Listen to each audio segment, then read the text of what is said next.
Hey guys, and welcome to FtM Transformers. Today is Thursday, and I'm your host for the day. It's Colby.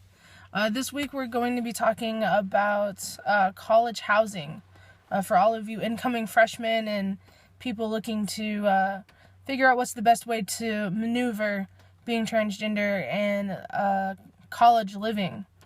My suggestion, first and foremost, is to definitely consider living in the dorms for your first year, at least.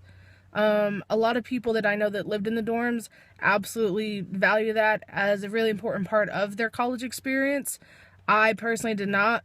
I live and always have lived like a block away from the University of Oklahoma, so there's really no point in living in the dorms, just because it was an easy walk if I ever needed to get to campus.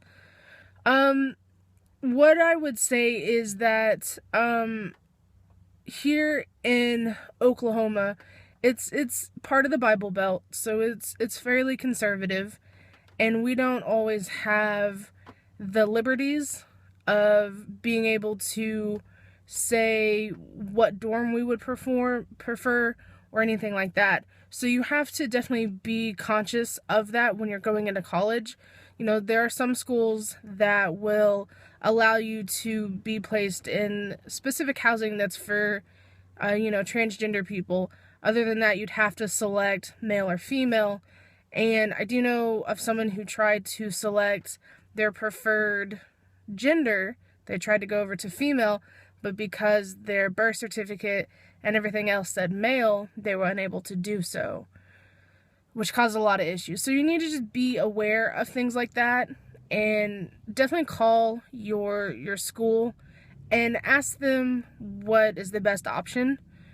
And if push comes to shove, if you can find a roommate, live off campus. It's not that big of a deal. Saves you a little bit of money as well, in terms of room and board and stuff like that for college.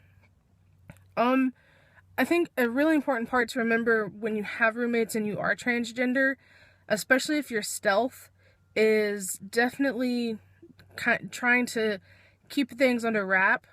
No pun intended.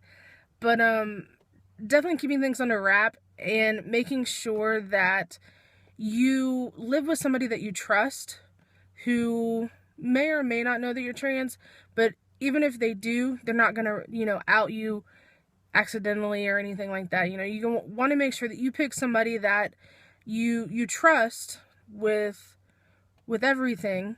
Definitely someone that is going to pay their bills, somebody that's not going to leave you high and dry, someone who's going to respect your privacy and your personal life. Someone that's going to be okay with you being trans, who's going to be okay with you bitching, complaining about your binder. A lot of binders can't be washed in the dryer, so it would be nice to have a roommate who would understand why you have it laying out while it dries. You definitely want to get stuck in a situation where you have a judgmental roommate. Nobody wants that. Nobody needs that. So just keep in mind to definitely check with your college, and if all else fails, just look for off-campus housing. And a lot of times with off-campus housing, you can just sign a lease that's like 6 months, I think. And, do it that way. Find something that goes month by month. And if it doesn't work out, it doesn't work out. You can find somewhere else to go. But just be mindful of the roommates that you have, because you definitely want to try and pick someone that's going to be good for you and be good to you. Anyway, guys, that's what I got for you. I hope you guys are having a good summer, and I hope that those of you that are going to college have everything figured out soon, and we will see you guys next week. Bye.